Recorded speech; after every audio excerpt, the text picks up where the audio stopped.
There was a time when America's word was final. When Washington spoke, everyone listened. But that time is over. India, the world's biggest democracy and rising power, just showed the world how it's done. And America, they're still trying to figure out what hit them. This isn't about trade deals or angry tweets. This is about the big shift happening right now where old rules don't work anymore. This is how India played the game better and left America looking weak. Look, sanctions used to be the magic bullet. That's what people don't get. It wasn't about being right. It was about control. America had this system where if you stepped out of line, you got punished. Trade with someone we don't like, boom, sanctions. Buy oil from the wrong guy, economic pressure. Go against our wishes, financial pain. For decades, it worked perfectly because America controlled everything. The dollar, the banks, the trade routes, even the news. But here's the thing, that system is broken now. It's like trying to use a typewriter in the iPhone age. The world moved on, but America's playbook didn't. You've got countries now that don't need American permission to survive. Places like India, China, Brazil are building their own systems, their own partnerships, their own ways of doing business. Every time America threatens sanctions, they're actually pushing these countries to find new solutions. India saw this coming. When Washington told India to stop buying Russian oil, India didn't argue. They didn't give speeches. They just said no. Not rudely, not dramatically, just clearly. This helps our people, so we're doing it. That wasn't rebellion. That was smart leadership. The sanctions game is dying because countries have choices now. They're not sitting around waiting for American approval anymore. They're building their own networks. And every time America uses that threat, they lose a bit more power. It's like the boy who cried wolf. Eventually, nobody believes you. India didn't just wake up one day and decide to challenge America. This has been building for years. For decades, India played it quiet. Huge country, massive potential, but geopolitically careful. They'd smile politely, do business, avoid fights. The world expected India to stay in that box forever. Be thankful for investment, follow the rules, don't make waves. But that India is gone. Under Modi's leadership, everything changed. It's not about picking fights or making enemies. It's about dignity. India is done being treated like America's little brother. They're not a branch office of Washington's foreign policy. They're a major power with their own needs, their own plans, their own future to build. You see it everywhere now. India signs military deals with America, then makes energy deals with Russia. They join Western groups, then sit at tables with China. They work with American tech companies while building their own tech at home. They're not picking sides. They're picking what works for India every single time. This kind of independence scares old powers because for so long, world politics was simple. You're either with us or against us. Pick a team and stick with it. But India is saying something new. We're on our own team. They don't need babysitting. They don't need permission. That's scary for empires built on controlling others. And India isn't just talking big. They're backing it up with action, protecting their borders, building roads and factories, growing their economy, spreading their influence. Real power doesn't need to be loud. It just gets things done. And India's getting a lot done these days.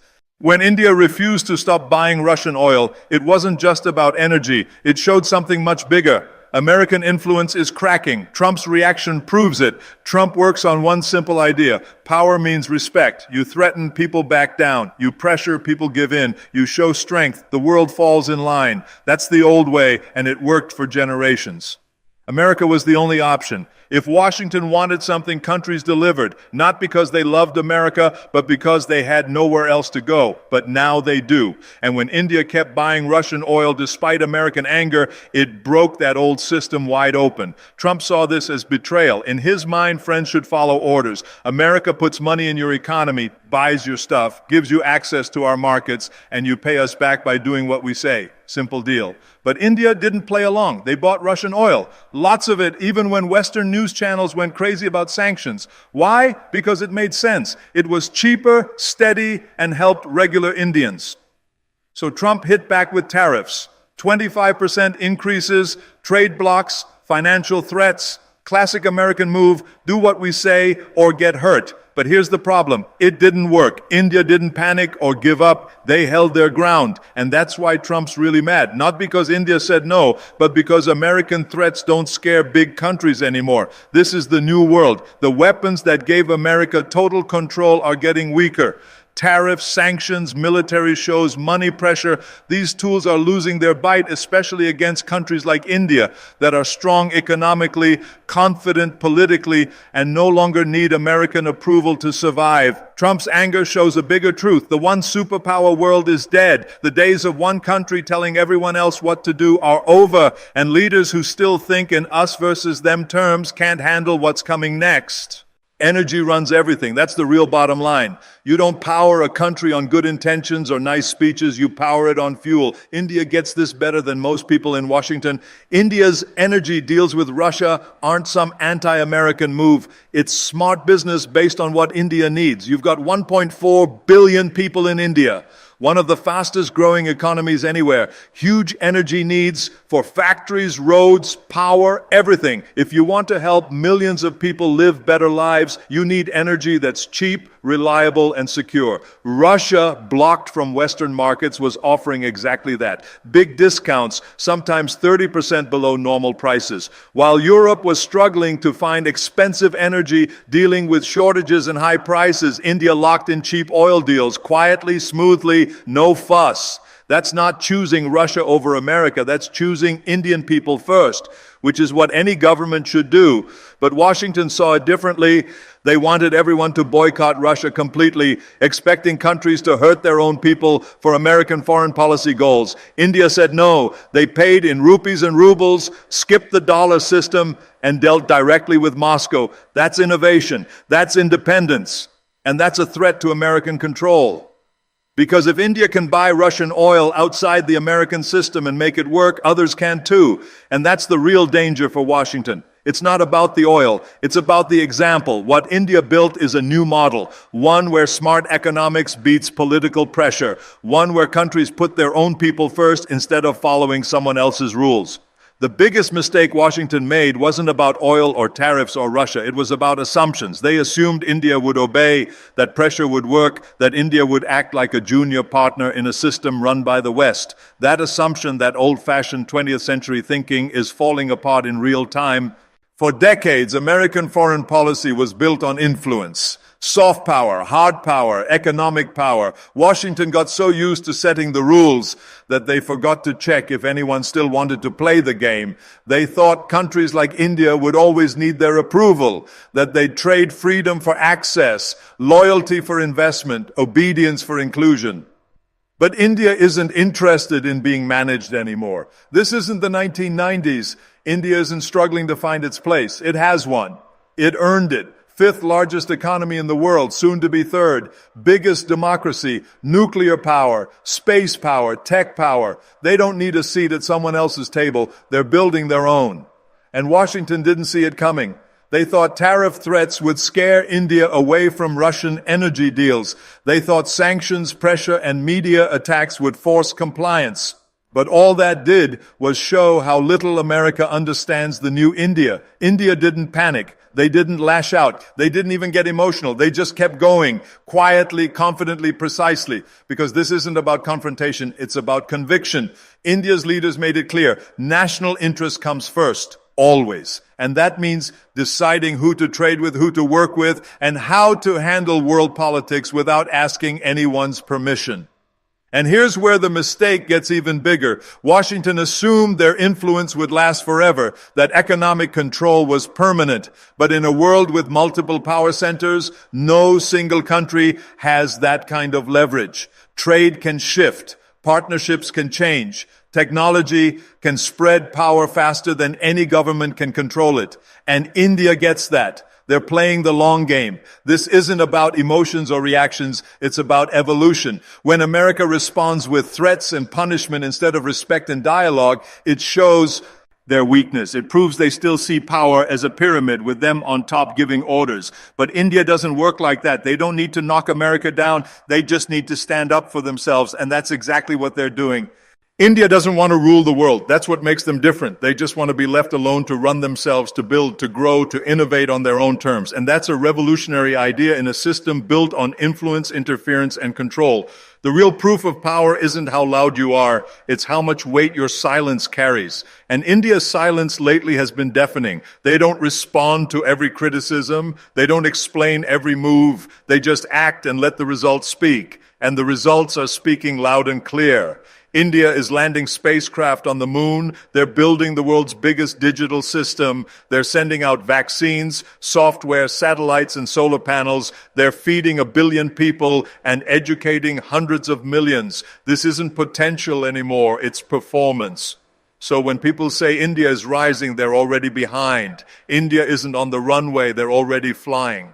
For a long time, the world ran on one big lie, that one country, one money system, one way of thinking could control the entire planet. That lie is dead. We're not moving toward a world with multiple power centers. We're already there. America isn't collapsing. Let's be clear about that. But their monopoly on world influence, that's gone forever. And the sooner world leaders accept this reality, the better prepared they'll be for what comes next. Because what we're seeing right now is a complete rebalancing of world power, not based on ideology, not based on military alliances, but based on ability, sovereignty, and real value. And India isn't just part of that shift. They're leading it. You've got America, still strong, still innovative, but more divided than ever. You've got China, fast and state-controlled, but increasingly distrusted. Then you have India, the world's biggest democracy, young, loud, flexible, and not tied to anyone.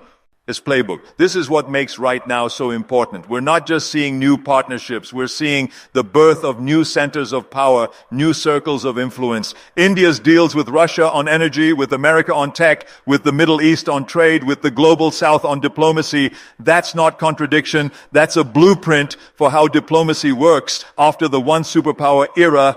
Old world powers used to demand loyalty. You're either with us or against us. That kind of black and white thinking doesn't work anymore. Not in a world where energy, data, and innovation are spread out everywhere. Not in a world where AI and quantum computers are going to change everything from war to money to medicine. India understands this. That's why they don't sign up for every Western story. That's why they buy cheap Russian oil if it helps their people. That's why they build 5G at home, send rockets to the moon, and still sit at tables with both Washington and Moscow. Because power in the new world isn't about domination. It's about options. The more choices you have, the more leverage you hold. And India has options. Not just in foreign policy, but in manufacturing, energy, defense, space. They can turn, they can partner, and most importantly, they can say no, which in diplomacy is the ultimate form of strength. The West still sees the world through Cold War glasses, enemies, allies, threats, punishment, but India is looking 20 years ahead, toward self-reliance, toward strategic flexibility, toward digital sovereignty. And that's the future. The multi-power world isn't chaotic. It's more democratic. It's messier, sure, but it gives more countries a real voice. It lets new powers rise without starting wars. It allows cooperation without force. So the question isn't whether the multi-power world is coming. It's already here. And India isn't just adapting to it. They're mastering it. If there's one truth Western powers need to understand right now, it's this. The era of control is over.